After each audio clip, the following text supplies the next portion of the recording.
Hello नमस्कार. मी शर्मिला. माझ्या या चॅनलमध्ये तुमच्या सगळ्यांचं अगदी मनापासून स्वागत करते. तसेच बघा, तुम्ही काल माझ्या व्हिडिओला जे प्रेम दिलं त्याच्याबद्दल तुमचे अगदी हृदयातून आभारी आहे. तर बघा, या व्हिडिओचा अर्धा पार्ट आपण कालच्या व्हिडिओमध्ये पाहिलेला आहे. बाळूमामांचं दर्शन झाल्यानंतर त्याच्यानंतर मग आम्ही कोल्हापूरच्या ज्योतिबा दर्शनसाठी आलो. तर इथे बघा, ही वेळ आहे संध्याकाळी 5-5:30ची वेळ होती. तर त्याच्यानंतर आम्ही इकडे ज्योतिबाच्या दर्शनासाठी एंट्री करत आहोत. तर आमचे जे पुजारी आहेत त्यांना आम्ही अगोदरच फोन केला होता, तर ते मंदिरातच होते. बघा, आपल्या कुळाचे जे पुजारी असतात तर आपण तिथे गेल्यानंतर त्यांच्या घरी जायचं असतं. त्यांचा जो काही वर्षाचा कुळाचार ठरलेला असतो तो करावा लागतो. तर आम्ही असं प्रत्येक वेळेस त्यांच्या इकडे जातो. तर आता हे समोर जे दिसत आहेत दादा, ते आमचे कुळाचे म्हणजेच म्हणतात ना, जे कुलदैवत असतं त्यांचे हे पुजारी आहेत. तर आम्ही तिथे गेल्यानंतर दर्शनाला हे दरवेळेस आम्हाला दर्शन घडवतात. तर कितीही गर्दी असेल तरीसुद्धा पुजाऱ्यांचे असे ठरलेले ठिकाणं असतात, तिथून ते आपल्याला देवदर्शन करून देतात. तर आम्ही इकडे आता हार, फुलं वगैरे, तसेच ज्योतिबांसाठी जो दावणा लागतो तो घेतला, नारळ वगैरे हे सगळं प्रसाद घेतला आणि त्याच्यानंतर मग आम्ही देवदर्शनाला पुढे जाणार होतो. तर इथे बघा, अशा प्रकारची देवांच्या मूर्त्या किंवा मग देवांसाठी जो घोडा लागतो तर ते देखील असं विकायला छान असं ठेवलेलं होतं. तिथून आम्ही गुलाल वगैरे त्याच्यानंतर नारळ, हार, फुलं घेऊन मग आतमध्ये मंदिरामध्ये एंट्री केली. तर दोन्ही साईडून मंदिरामध्ये येण्यासाठी जागा आहे. आम्ही जिथून एंट्री केली तर त्या एंट्री गेटमधून असं खाली पायऱ्या उतरून जावं लागतं आणि समोरचा जो एंट्री गेट आहे तिथून पायऱ्या वरती चढून यावं लागतं. अशा पद्धतीने दोन्ही साईडून मंदिराला एंट्री आहे. तर बघा, अमावस्या आणि पौर्णिमा या दोन्ही दिवशी देवालयांच्या ठिकाणी फार गर्दी असते. म्हणजे सकाळी जे आपण बाळूमामांचं दर्शन घेतलं तर तिथे भक्तांची अमावस्येची वारी असते. अमावस्येला तिथे फार गर्दी असते आणि इकडे ज्योतिबा डोंगरावरती पौर्णिमेची वारी लोक करतात. आणि आज तर शाकंभरी पौर्णिमा होती, तर भयंकर ज्योतिबालासुद्धा गर्दी होती. तर मी तुमच्यासोबत इथे शेअर करते. बघा, वरती असं ब्रिज आहे, म्हणजे लाईन अशी फिरून ब्रिजवरून उतरून मग खाली येते देवाच्या ठिकाणी आणि मग गाभाऱ्यामध्ये आतमध्ये जाते. तर अशा प्रचंड प्रमाणामध्ये इथे गर्दी होती. आता इकडे पण दर्शन घ्यायच्या दोन पद्धती आहेत. ज्यांचे पुजारी नाहीत तर ते डिरेक्टली असे लाईन लावतात, लाईनमध्ये उभे राहतात. आणि ज्याचे पुजारी आहेत तर त्या पुजारी लोकांची लाईन वेगळी, अशा दोन प्रकारच्या लाईनी इकडे असतात. तर आता आमचे पुजारी जे होते तर त्यांनी आम्हाला ह्या पुजाऱ्यांच्या लाईनमध्ये इथे सोडलं. मग आम्ही त्या लाईनमधून पुढे दर्शनासाठी निघालेलो आहोत. ते मी तुमच्यासोबत शेअर करते. तर आता इथे श्रीचे पप्पा बघा, साईडला जो गुलाल पडलेला आहे तर तो घेऊन लावतात आणि मला बोलले असं गुलाल लावून आतमध्ये मंदिरामध्ये प्रवेश करायचा, म्हणून मुद्दाम असं कपाळ भरून गुलाल लावत होते. म्हटलं या मी पण तुम्हाला लावते. असं मग आम्ही एकमेकांना गुलाल लावला, रांगेमध्ये आम्ही उभे होतो. आता मला तुम्हाला इथे एक गोष्ट सांगायची, शेअर करायची. हा देवाच्या गाभाऱ्यामध्ये जाण्यासाठी दरवाजा आहे. तर इथे एवढा विचित्र प्रकार होता ना, की मागे काही भक्त बघा देवाच्या दर्शनासाठी येतात आणि काही नुसती मस्ती करण्यासाठी. तर असाच एक ग्रुप आमच्या पाठीमागे होता. निव्वळ म्हणजे म्हणतात ना, पिकनिक पॉईंटला आल्यासारखा त्यांचा तो वागण्याची पद्धत होती. तर बघा, माझं एकच म्हणणं आहे, आपण देवाला जातो तर आपल्या मागे पुढे म्हातारी माणसं असतात, छोटी मुलं असतात, याचं भान राखून आपण वागलं पाहिजे. तर असं आमचं ज्योतिबा दर्शन झालं. त्यानंतर हे यमाई आईचं मंदिर आहे कोल्हापूरमधलंच, तिथे देखील आम्ही दर्शन घेतलं, थोडासा नाश्ता केला आणि आता बघा, ही वेळ आहे संध्याकाळी 8-8:30ची वेळ आहे.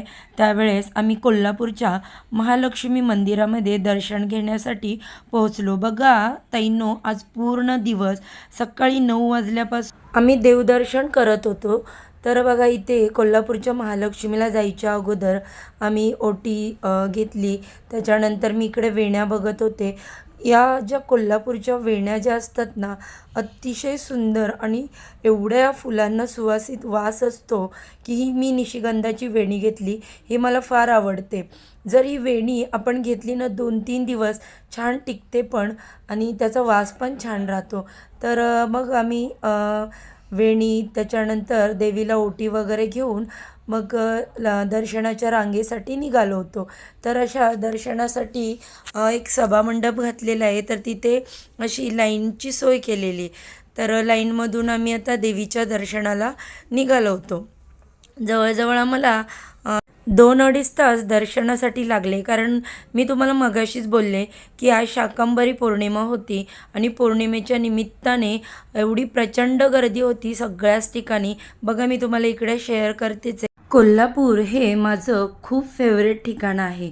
आम्ही जेव्हा पण कोल्हापूरला जातो तर आमचा 2 दिवस तरी स्टे कोल्हापूरमध्ये असतो. तर यावेळेससुद्धा आम्ही फ्रायडे आणि सॅटर्डे दोन्ही नाईट ज्या आहेत त्या कोल्हापूरमध्ये स्टे केलेल्या होत्या. कारण कोल्हापूरचं हे वातावरण जे आहे महालक्ष्मी मंदिरातलं एवढं सुंदर असतं आणि एवढं म्हणतात ना अगदी स्वर्गात आल्यासारखं वाटतं. इथे इतकं छान फील होतं ना. तर आम्हाला खूप हे कोल्हापूरचं महालक्ष्मीचं मंदिर आवडतं. तर आम्ही जेव्हा पण मंदिरात जातो 1-1.5 तास तरी मंदिराच्या आवारातच असतो. आता इथे बघा समोरून तुम्हाला मांडरची काळूबाई येताना दिसत आहे. तर शाकंभरी पौर्णिमेनिमित्त मांडर देवीचे हे जे भक्त आहेत ते देवीला घेऊन कोल्हापूरला भेट घेण्यासाठी आले होते. ते मी तुम्हाला इथे दाखवते. किती सुंदर या देवी दिसत आहेत. आता इकडे पुढे बघा, तुम्ही म्हणाल या रांगोळ्या कसल्या आता फुलांच्या यावेळेस, तर हो, कोल्हापूरच्या महालक्ष्मीची एक पद्धत आहे. रोज संध्याकाळी 9:30 वाजता महालक्ष्मीची पालखी निघते आणि ही जी पालखीतून मिरवणूक असते ती मंदिराच्या आवारातून प्रदक्षिणा घालते. तर हा योग आज आम्हाला बघण्यासाठी आला होता. कारण एवढ्या वेळा आम्ही गेलो पण ही पालखी काही कधी आम्हाला बघायला भेटली नव्हती. पण आज शाकंभरी पौर्णिमेनिमित्त देखील पालखी होतीच, खूप सजवलेली छान होती. आणि त्यानंतर इथे नेहमीची देखील ही पद्धतच आहे. रोज 9:30च्या टायमिंगला पालखी निघतेच. तर ही पालखी बघण्यासाठी अनेक भक्त असे मंदिराच्या आवारात साईटून थांबले होते.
बघितलं ताईंनो, डोळे दिपून जाण्यासारखं हे दृश्य आहे.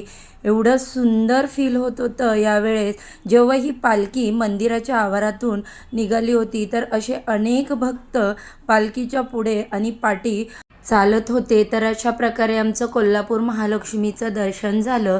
आणि हा दिवस आहे दुसऱ्या दिवशी सकाळचा, म्हणजेच रविवारचा.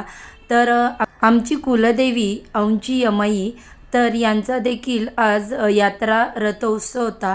म्हणजे काल शनिवारी त्यांची रात्री पालखी निघते आणि रविवारी सकाळी रथ निघाला. म्हणजे यात्रेची अशी पद्धत आहे की आदल्या दिवशी संध्याकाळी पालखी निघते आणि दुसऱ्या दिवशी सकाळी 12 वाजता रथ निघतो.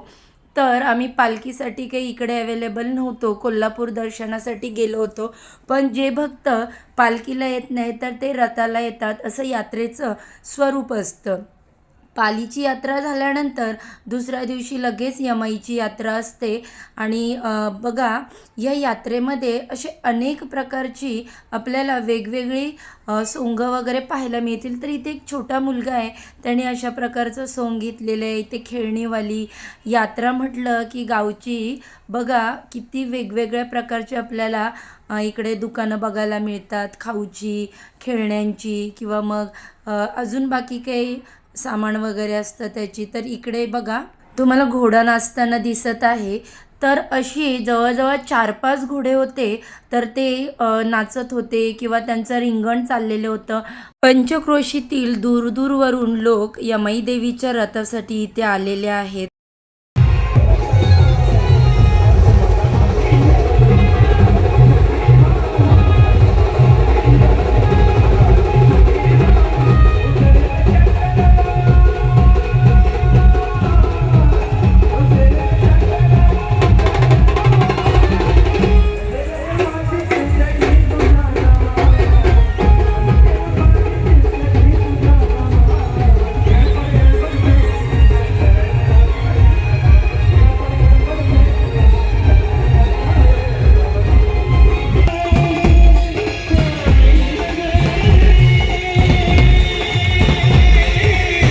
तर बघा ताईंनो, औंध हे गाव खूप मोठं आहे.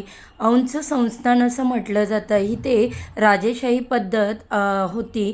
तर अजूनही औंधची राणी हयात आहे आणि इथे राजवाडे देखील आहेत.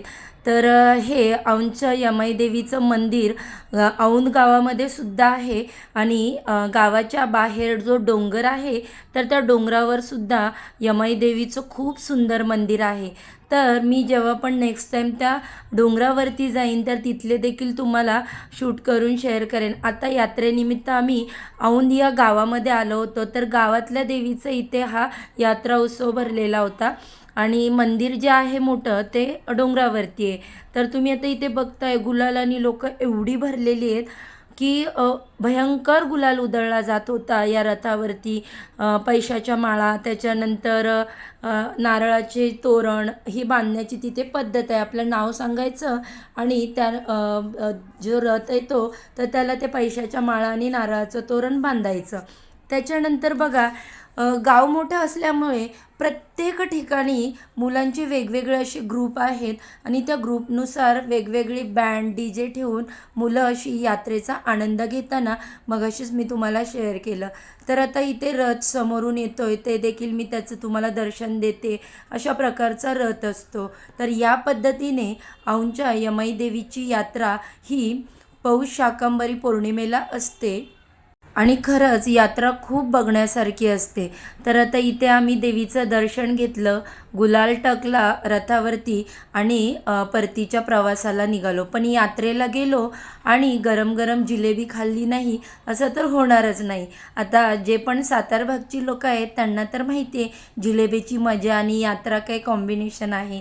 तर बघा ताईंनो, आपलं जे कुलदैवत असतं आणि कुलदेवी असते, प्रत्येक घराण्याला एक कुलदेवी आणि कुलदैवत हे असतंच आणि वर्षातून एकदा आपण यांच्या यात्रेला भेटीला जाणं खूप गरजेचं असतं. आमचं तर दरवर्षी ठरलेलं आहे जानेवारी महिन्यामध्ये औंधची यात्रा असते, पालीची यात्रा असते. तर त्याचबरोबर आम्ही कोल्हापूरच्या महालक्ष्मीचं दर्शन, ज्योतिबाचं दर्शन आणि बाळूमामांचं दर्शन देखील घेतो. तर अशा प्रकारे आमची सगळे देवदर्शन झालं आणि आम्ही परतीच्या प्रवासाला निघालो मुंबईच्या दिशेने.